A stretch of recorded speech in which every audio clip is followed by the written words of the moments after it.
Okay, welcome back to Kai Checks Out Nintendo Anime and Manga, because that name just rolls off the tongue. But guys, today I really wanted to talk about something that once again no one is talking about, the Zelda manga. So for Zelda, there have been a ton of manga. There's a ton to choose from. The Majora's Mask one in particular is actually really good, but today what I really wanted to talk about was right here, the Twilight Princess manga. The Twilight Princess manga is the newest one. It's currently ongoing, like it's still being published as we speak. It is incredible, and guys, we're going to talk about it because I feel like no one is. So the reason I really want to talk about Twilight Princess, because a lot of people I feel like know about it. People know what the Twilight Princess manga is, but they just assume it's just a direct one-to-one retelling of the story from the game, which it's really not. The reason it's so good is because Nintendo allowed the mangaka, Akira Himekawa, to do whatever he wants. This dude went ham. So people think it's just a straight retelling of the story. They think it's just an adaptation of the original story, but it's actually so much more than that.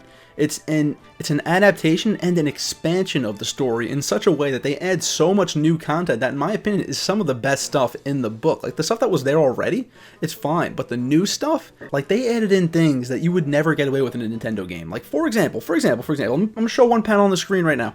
Link has his arm cut off at some point, and it's brutal. Like, this would never happen in a Zelda game. And like, things like that are what separate it. It makes it so damn cool to read this, because you expect one thing, and they throw this dark curveball at you, and it's just sick. So the manga not only hits all the main points of the original story, it expands upon it all, like, and I will actually say that the manga tells the story better than the original game, and I love Twilight Princess. It's a great game. But that story could have been done better justice, and this manga does it better justice. Akira Himekawa went in on this manga. He had like full free reign to do whatever he wanted. He could adapt the story however he wants. He added all this cool extra stuff, and Nintendo let him do things I never thought they would, which is why this is such an anomaly to me. Just how dark and like kind of twisted in a lot of ways this manga is. Plus, not to mention, the artwork is absolutely phenomenal. It is really, really good artwork. So before I go any further, guys, this video will have spoilers for Volume 1 all the way up to Chapter 8 if you're reading online, because that's how they organize it online. So if my opening bit sold you, feel free to stop the video, buy the manga, check it out, and enjoy. It is phenomenal. You will have a good time, I guarantee it. But for those of you that need more convincing, guys, we're going to talk about Volume 1 right now. So Volume 1 opens up not the way we expect, not with Link waking up from a nap, but it actually opens up in the Twilight Realm. So we actually get this whole backstory on the hierarchy of the Twilight Realm, the Twilight King, Midna. We get all this extra backstory, which I think is really cool.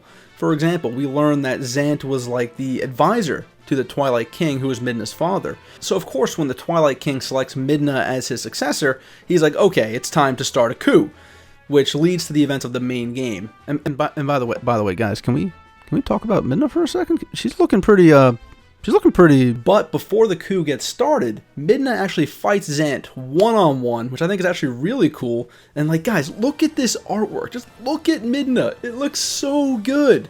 Now, of course, Midna gets washed and sent to the World of Light, which we all know happens. But still, it's cool to see the fight and the struggle. It was very well drawn. It looks sick. So moving on over to Link, finally, who is just chilling in Ordon, living his normal life as he did in the game. But one thing that will become immediately apparent if you've never read any of the other Zelda manga: Link has a voice. This is the one thing that separates all the Zelda manga, and I highly suggest if you want to get like a little backstory of Link himself, you check out the manga, because it's actually really cool to see what he's thinking during these key events we've all experienced in the games.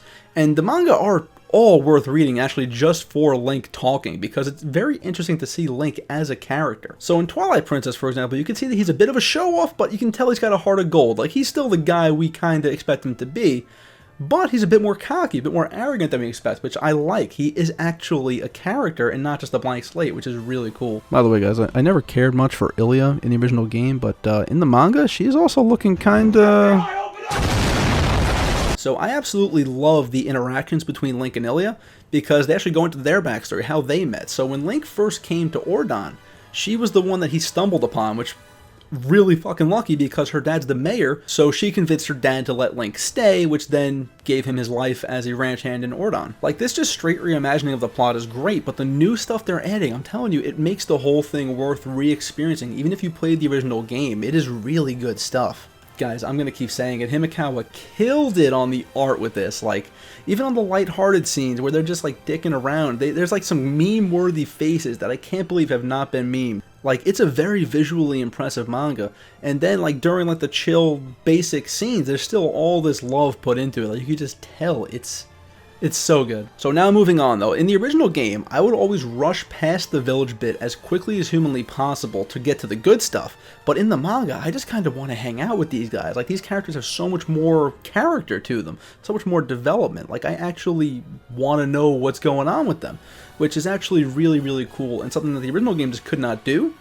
But the manga has made me like these characters a lot more. They have so much more personality and character. Like if there's one other reason to check out the manga, it's to actually get the backstory on all these other background characters and stuff like that, because it makes them so much more endearing, which may even enhance your next playthrough of the game itself. So for example, moving on just a little bit further, we see that a blight is killing Ordon's famous pumpkins. Not the pumpkins! But Ordon is known for their pumpkins, so obviously this blight, they take it very seriously. So basically what they do, nope, it's a fluke, can't possibly happen to our famous pumpkins. This town is all about its pumpkins. So they destroy the pumpkins, they don't tell a soul, and then though, after this, King Bublin, who's the guy poisoning the pumpkins, is like, fucking humans just tossing out everything, and this basically just cuts over to the actual like main bit of Volume 1, which is the initial attack, which you might remember from the original game. So things kind of come to a head when one of these kids decides to take Epona for a joyride, which Link immediately takes the blame for. He's like, this is my fault. So one other cool thing, which I haven't talked about much yet, is that Link was carrying this backstory with him. Like, there was always like these droplets that he had some dark backstory that I thought they were actually going to hold on to for a long time. But no. Link actually tells us exactly what happens right now. And it's actually sick. Like, it's really cool and crazy dark what actually happened to Link. So guys, let's take a look at what happens. So before coming to Ordon Village, Link was actually a knight in training, much like Breath of the Wild, which is actually really cool. While this was going on, all the knight trainees were just having this conversation about this mythical sword in a stone, which at some point they were just like, you know what, we should go check out this sword in a stone. We should see if we could pull it. So they find the sword in the stone, they all try to pull it one by one, and then, you know, as expected, none of them can pull the sword until Link steps up, reaches for his left hand, the hand glows, and then he pulls the damn sword out, but it's not the mythical fucking Master Sword he's pulling out. No, it's not the fucking mythical Master Sword. What he actually pulls out essentially unleashes a vortex of death upon his city, which sucks everyone and everything in. And what does Link see in this vortex of death? The fucking Hero's Shade, dude. So for those that don't know, the Hero's Shade is Ocarina of Time Link, basically, who decided to become a Stalfos in order to train the next Hero of Time, or the next hero, for example. So this was so fucking cool when this happened. So I was like, holy shit! Because I've read this manga before, but like maybe like 4 years ago when I first got it. So rereading it for this video, I didn't remember that at all. So I was like, holy shit, that's awesome! So after Link meets the Hero's Shade, he gets the fuck out of the Dark Dimension and runs away until he eventually, for whoever knows how long he ran, stumbles upon Ordon Village, which is what gets us to where we are today. I love this backstory so goddamn much. Like, it is so cool that Link like has a reason to seek redemption, to really want to become that hero, because he feels like he failed in the past. This is more character development than Link has ever had, at least as far as I know. But I thought this was really, really cool, and was kind of the thing that would sell me on the manga. It's like explaining, like, Link's fuck up is, in my opinion, one of the coolest parts of this manga. And another really cool part about this is that Link hasn't just like forgotten, by the way. He's being haunted by this every single night that he sleeps. Like, he's had this like dark secret that he's been like carrying on his shoulders forever, and now he sees a chance for redemption. He's basically going to be like, okay, we're going to save these kids. We're going to do what we got to do and fight these monsters, and I'm going to redeem myself for when I fucked up. And that is so damn cool, guys. You have no idea how cool that is. Yeah, so moving back to the main story though, Russell gives Link a sword, tells him, okay, fucking redeem yourself, let's do it, let's go, what are you gonna do about it?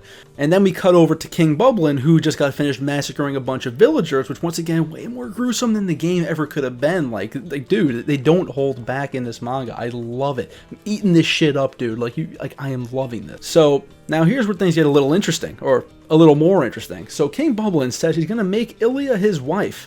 Link Link ain't having that shit, so Link comes up behind him with a jump attack and like a jumping like stabbing motion and stabs him in the fucking throat. Like, it is brutal, it's savage, and basically Link was mad. Like, this orc dude tried to take his woman, and you don't do that to a hero of the wild. No, what the fucking hero of Twilight? What the hell is Twilight Princess? Hero of Twilight, man. This guy's so heroic. He's gonna fucking stab you in the throat. Like, Link in this is a fucking savage, which is why I love it so much. Like, I love this version of Link so much. Like, real talk, this scene is so good. I would sell my soul for an anime of this. It is so fucking good. And then the whole scene ends with King Bublin repaying Link by cutting his arm clean off and leaving him for dead. I'm gonna keep saying it, dudes. This manga leaves nothing out. Like, it holds nothing back. It is so savage and brutal and really feels like it was made more for, like, the big kids, you know? And that's why I like it so much. It's so damn cool. Like, this is the kind of stuff you would never see in a mainline Zelda game. So seeing this perspective of it is actually really, really cool. And then Link,